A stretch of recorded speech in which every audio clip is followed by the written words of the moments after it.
Welcome. We're back again.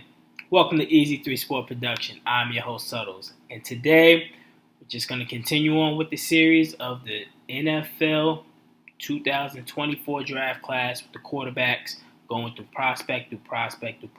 I've already done Caleb Williams, Drake May, and Jaden Daniels. If you haven't seen that, go ahead and check that out. If this is your first time at this channel, go ahead and hit that like, sub. It's always enjoyable. It's free. Go ahead and hit that. If you love the content, I would love to hear what you got to say in the comments. But now it's time. It's time to do the guy that I believe who should be the next quarterback for my New York Giants. This guy, he went through injury very early in his college career, and he panned it together. He was a Heisman Trophy finalist. He made it to the NCAA finals. Eventually, they ended up losing from the University of Washington, Michael Penix Jr. I love this guy's game. I love his story, but I also love his game. So we're going to go through the same concept. Going to talk about his strengths, his weaknesses. Then we're going to go ahead and judge on the leadership, the poise, the arm talent, the accuracy, and the footwork. So going through it with these quarterbacks, I'm beginning to see a good trend of what they can potentially be in the NFL. This is a sleeper. Michael Penix Jr. is a sleeper of a quarterback now.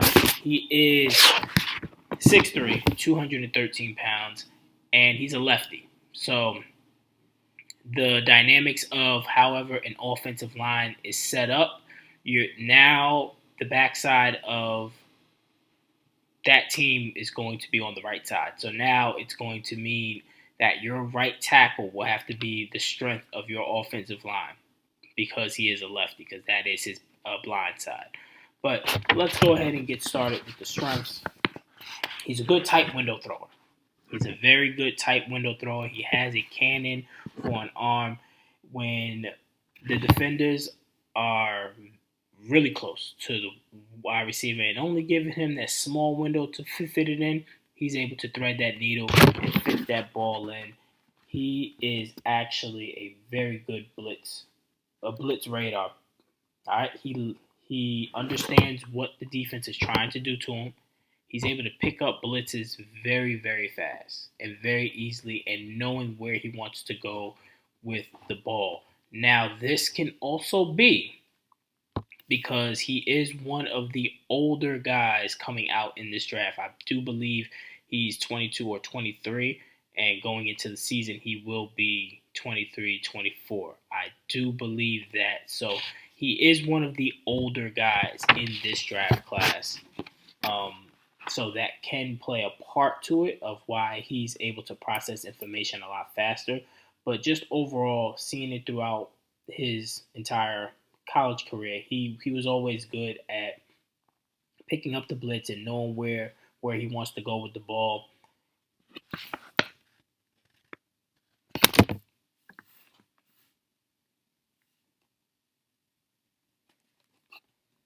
Pocket passer.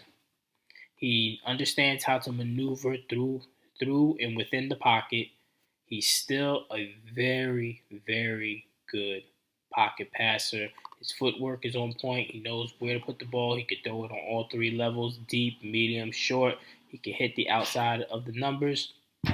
He's just that kind of prototypical quarterback that you wouldn't really expect from him because he looks like he's such a crazy athletic guy.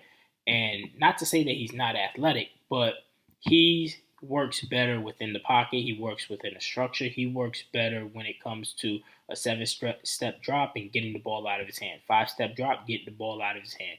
Play action, setting up, letting that thing fly. That's what he does. Michael Penix is a top-level quarterback, and I do believe that he is going to prosper in this this league. He definitely has a spot here. But let's continue on with his strengths, the IQ. The IQ is at a very high level.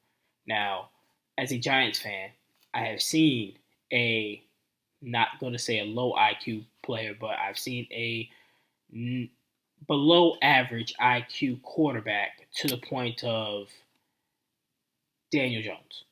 And you just see that he just doesn't make the right decisions majority of the time.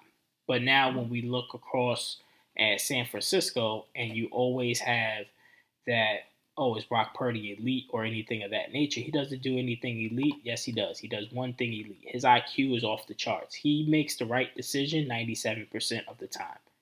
Brock Purdy has a lot around him, but it still takes that quarterback to make the right decision so that the team can ultimately prosper, so that the team can ultimately be the best that they can be.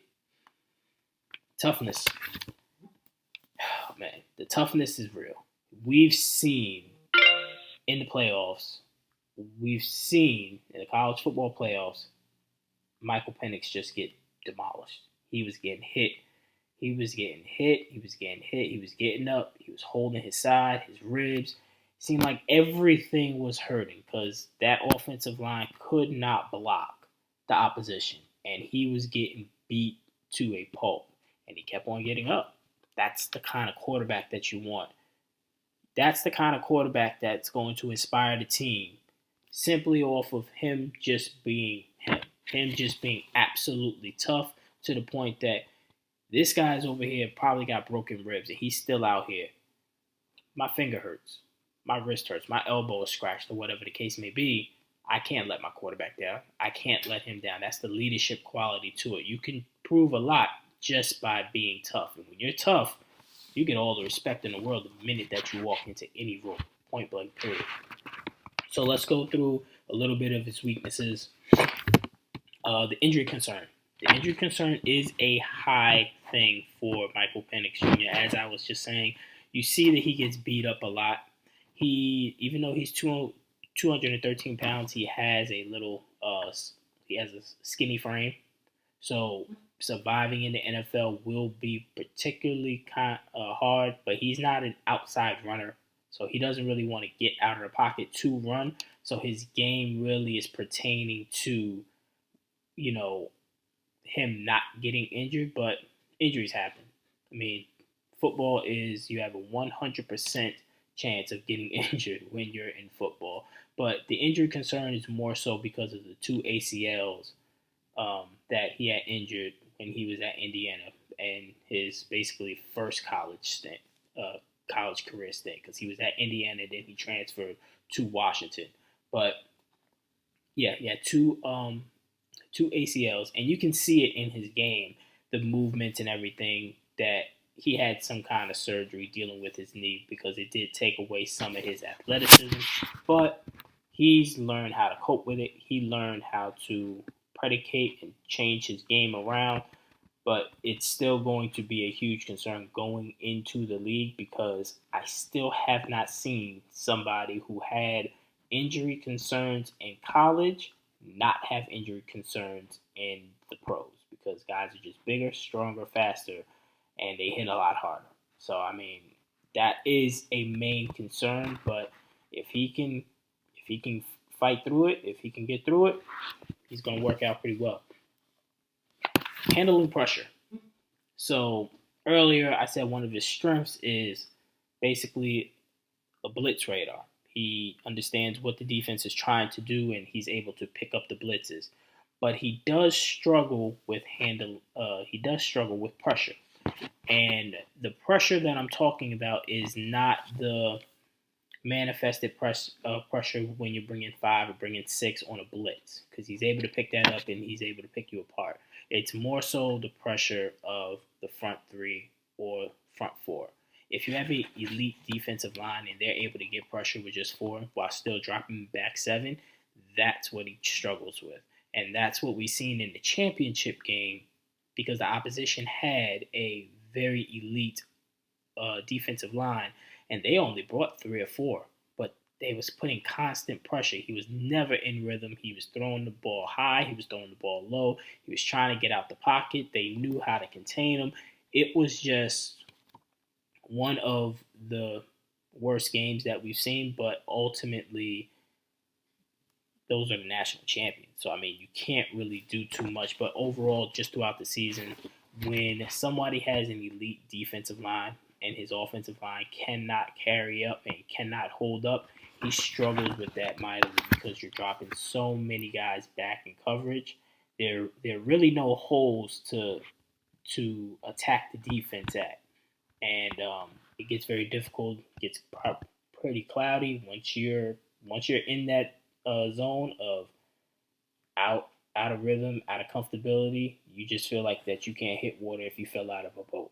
So I mean, I understand it, but those are one of the things that he has to be able to work on and be able to decipher where he wants to go moving forward.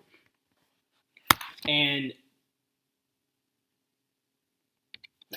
yeah, I'm sorry about that, but the other weakness is, as we said, improvisation. He's not going to be the guy that's going to be running around waiting for things to happen. He's not going to be like Ben Roethlisberger, an off-schedule guy. He's not going to be like a Russell Wilson, or to take it more so into this draft class, he's not going to be a Caleb Williams, where he's going to take it, you know, it's supposed to be a 7-yard in route. It's not there. Roll out the pocket, wait for everybody to decipher, act like he's going to run and be able to throw a 30-yard bomb. He's not going to do that. Everything for Michael Penix Jr. has to be structured. He works best in structure. He can improvise once in a while, but that's not the main point of his game. The main point of his game is structure. 7-yard drop back, 5-yard drop back. Play action. Make sure that these guys are crisp on their route running and being at the spots where he needs them to be, because that's how you're going to get the best out of Michael Penix Jr. So now let's go with the grading. Okay? We're going to go through the grading process, and let's start with arm talent. He has an A. An A arm talent.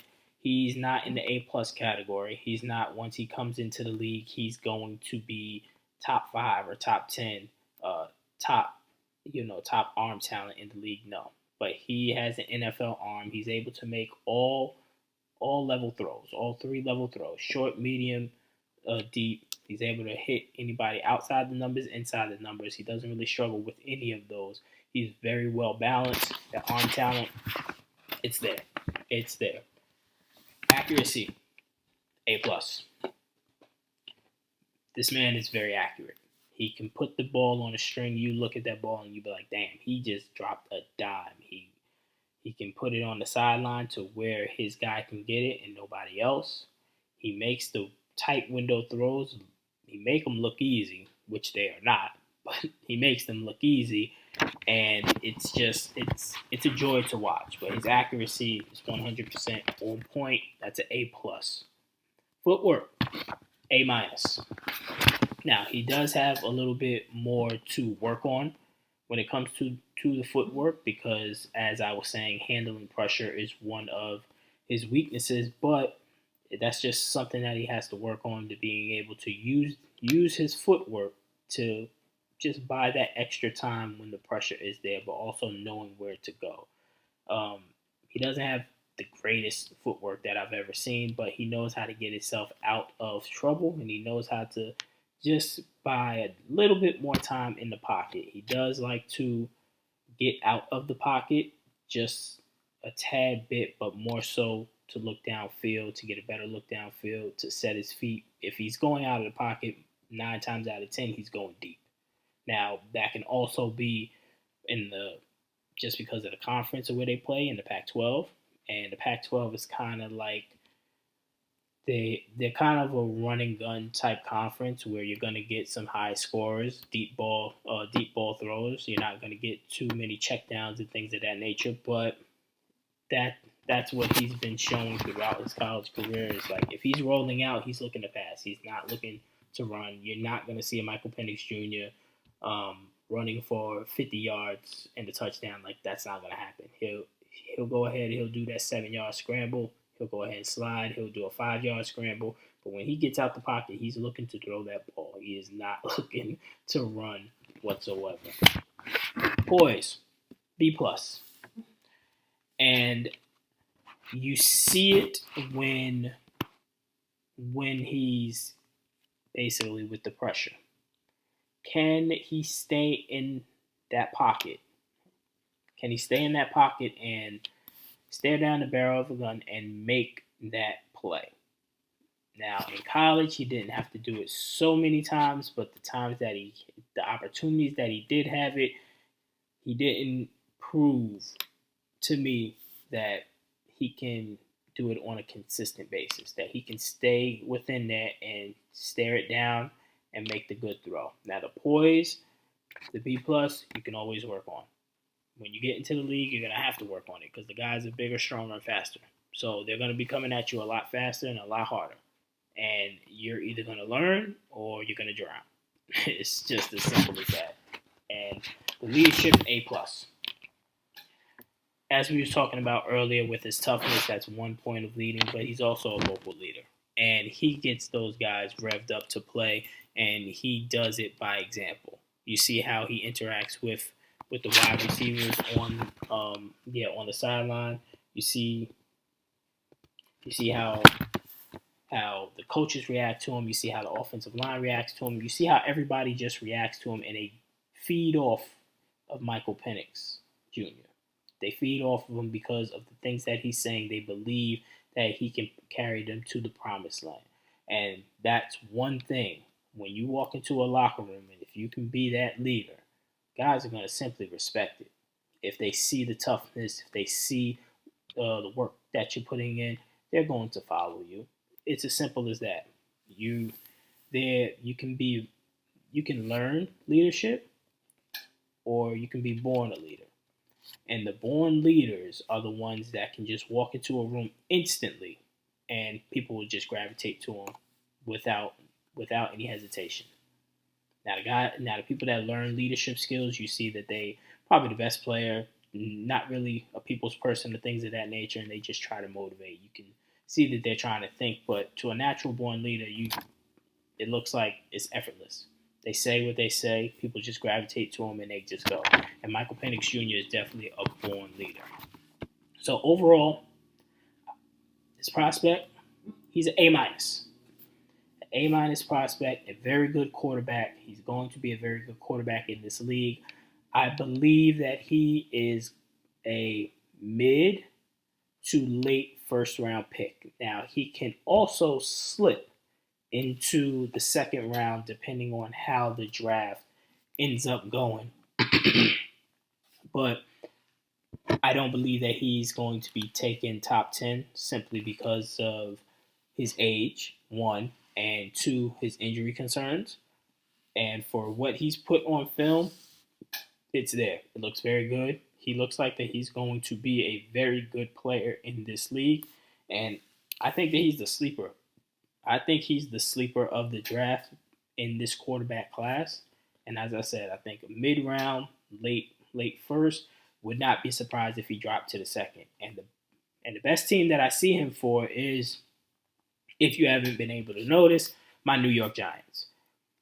If the New York Giants are able to get Michael Penix Jr., I believe that that's the quarterback of the future, and I believe that he's going to do very well with Brian Daboll, because with Brian Daboll, that is one of the things he does with his quarterbacks is structure.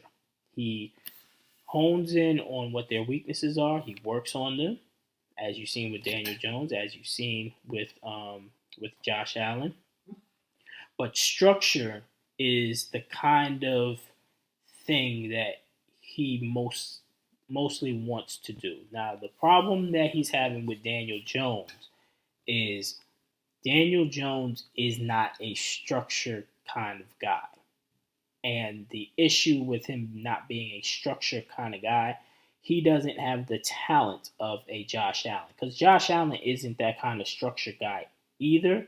But you see, once you blend the structure with a little bit of the improvisation, that's when you get a Josh Allen, because you have that talent and you have that arm talent. But now, when it's somebody who's less talented as Daniel Jones and he's an improvisation type quarterback, and you're trying to put some structure behind him, but he's kind of robotic to that point. You kind of get a mix, and it's not working out too well. You've seen he had one of his best seasons when they made the playoffs, and he threw 15 touchdowns.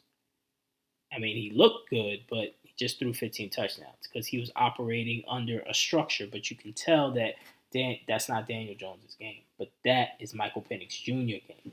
Having him in a structure with Brian Dable, he's gonna do wonders. He's gonna be able to hit these wide receivers on the dot, on the dime, and overall, just for the Giants, having Michael Penix Jr. as the quarterback is just going to bring a breath of fresh air because as a Giants fan, been up and down on Daniel Jones for the last 5 years, but it's time for him to go because we're still up here having question marks about him. At the end of the day, if we can get a Michael Penix Jr. in the second round or even trade back up into the late first round and grab him, then you go ahead and do it. The only thing that I ask for the New York Giants standpoint, do not draft him number 6. You have the number 6 pick, do not draft him number 6. Simply because then we're going to be having the same conversation that we just had with Daniel Jones. That we have a quarterback, he may be good, but you drafted him at 6, you overdrafted him, so now you're putting an expectation on him that is extremely high, maybe outside of what his talent really is. And when you overdraft in the NFL and the expectations are there, especially in New York, you can get killed. I mean, Daniel Jones got booed at a Yankees game before he even set foot on the field. So you don't want to do that to this kid. You've already done it one time with Daniel Jones. Don't do it again. Go ahead, try and wait to the late first round, maybe even the second round if you're able to draft him. Now he's starting out around where his talent is. So now if he excels past the, let's say, second round, kind of like a Jalen Hurts, everybody's happy. If he excels past a late first round, like a Lamar Jackson, everybody's happy. But if you draft him at 6 and he underperforms, that is never going to go away. And it's just going to look bad. It's just going to look overall bad. But this brings the conclusion to the player profile of Michael Penix Jr. Let me know what you think in the comments. And until next time, I'm out.